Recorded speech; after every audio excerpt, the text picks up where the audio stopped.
Alors, salut, mon nom c'est Achille Combat et je suis le membre fondateur de la communauté Hope Bank Academy où donc nous contribuons à l'éveil et l'engagement pour un développement humain et économique durable.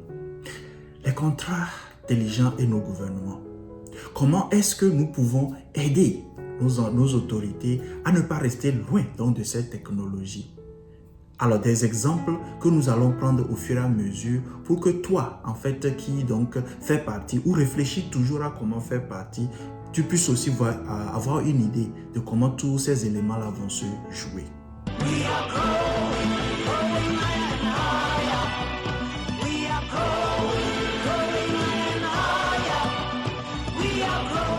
Alors, je prends l'exemple, j'étais en avril, j'étais donc au Togo avec cette mouvance donc, de Covid, nous tous on le sait, pour les voyages, il faut faire donc les tests okay, de Covid et les tests de laboratoire, n'est-ce pas? Pas les tests rapides.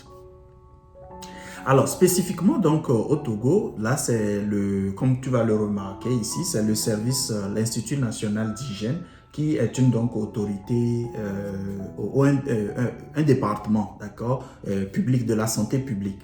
Okay? Alors, ce qui se passe, c'est que le test Covid de laboratoire, il est payé, hein, tu payes, tu le fais. Mais si tu es pressé ou bien si tu veux que les résultats puissent t'être fournis le plus tôt possible, généralement, je pense que le même jour où tu voyages, si tu le fais, pardon, la veille du jour où tu voyages, si tu le fais le même jour jusqu'au soir, ils vont te donner. Donc, tu paies un truc additionnel de 10 000 francs CFA, d'accord? 10 000 francs CFA. Alors, donc, durant le mois d'avril, là, je pense que c'était vers le 18 avril, d'accord? Alors, nous arrivons, c'était une grande pluie le jour-là, on arrive, plus d'une centaine de personnes, hein, jusqu'à mon départ, même peut-être 200 personnes, puisque c'est le flux okay, des voyages qui s'opèrent. Donc, toutes ces personnes-là donc, voulaient avoir leur analyse et les résultats fournis donc, le même jour. Donc, ils devaient payer donc, 10 000 francs.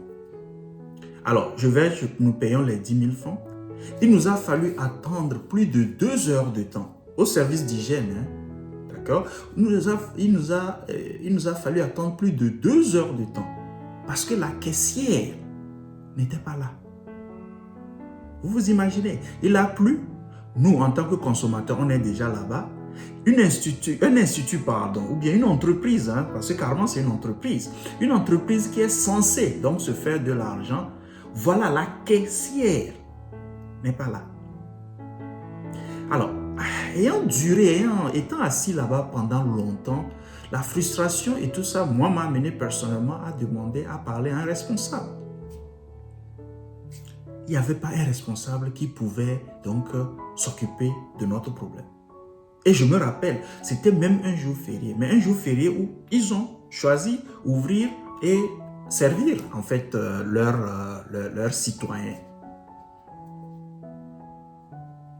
Alors, je demande à parler, donc je monte parce que les bureaux sont fermés. Si vous connaissez, vous êtes familier, donc c'est un immeuble. Donc, je monte au premier étage, j'essaie de voir si je peux trouver quelqu'un à qui parler. Rien. Alors après, nous apprenons que la secrétaire de la directrice est là. Est-ce qu'on peut nous montrer son bureau? Rien. Plus de 2 heures à rien faire. 200 personnes déjà, avec 10 000, ça fait quoi? 2 millions pour juste peut-être la matinée là. Et finalement, sous réclamation et appel téléphonique, on m'informe que la secrétaire veut me parler parce qu'elle est donc au 2e étage, je ne savais pas. Je suis rentré, elle a fait de son mieux parce qu'apparemment, cette caissière-là est un casse-tête même dans la structure. Qui qu'elle soit, hein, j'en sais rien. Et madame la directrice, je n'ai pas votre nom, mais je sais que ça montre une crise dans votre structure dont il faudrait se pencher. Parce qu'on ne compte pas tous les nombres de fois où peut-être ce truc-là se passe. Mais restons focalisés alors sur ce cas spécifique-là où la caissière n'est pas là. Et quand je parle de contrat intelligent avec nos autorités et nos gouvernements, ça c'est un bon cas où c'est vrai, il y a un logiciel pour gérer les trucs. Mais un contrat intelligent va au-delà d'un logiciel. Et déjà, Madame la directrice donc, du service d'hygiène, vous pouvez faire aussi vos recherches avec votre équipe. Parce que le contrat intelligent me permet, j'arrive, je paie mes 10 000. Puisqu'il faut payer 10 000 même avant d'aller faire le test ou le prélèvement. Je paie mes 10 000 par tous les moyens électroniques qui existent aujourd'hui. Je paie mes 10 000. Le contrat, donc dans le contrat donc va stipuler que, ok, quand M. Achille, qui veut donc expédier rapidement son dossier ou bien son analyse ou bien son résultat, il paie les 10 000. Donc, coché, tu ouvres la porte. Donc, je parle en termes, je veux objectiviser ou bien je veux matérialiser ça, d'accord? Alors, donc, le contrat dira, ok, M. Achille a payé ses 10 000 francs. Au niveau du laboratoire, ils savent que les 10 000 sont payés, le prélèvement est fait et notre contrat se termine là-bas. Parce que le contrat par rapport au prélèvement se termine là-bas. Mais maintenant, il faut que je puisse recevoir mes résultats. Parce que je peux payer et puis ne pas recevoir mes résultats. Donc, tous ces éléments-là peuvent être spécifiés dans l'algorithme, peuvent être spécifiés dans le contrat intelligent. Et selon donc les clauses de ce contrat-là, le résultat final sera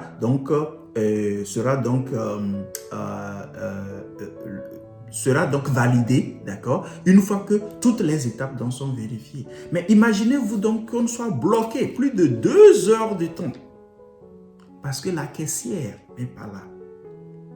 Et toutes ces personnes qui étaient là-bas ont sûrement des activités à faire. Donc, par heure, si moi, mon heure me coûte 50 000 francs, par exemple, en 2 heures, ça veut dire que c'est 100 000 francs qui sont partis en l'air parce que j'aurais pu faire quelque chose de plus productif. Si c'est 1 million, ça veut dire que pratiquement 2 millions sont partis en l'air. Voilà pourquoi je parle d'inefficacité.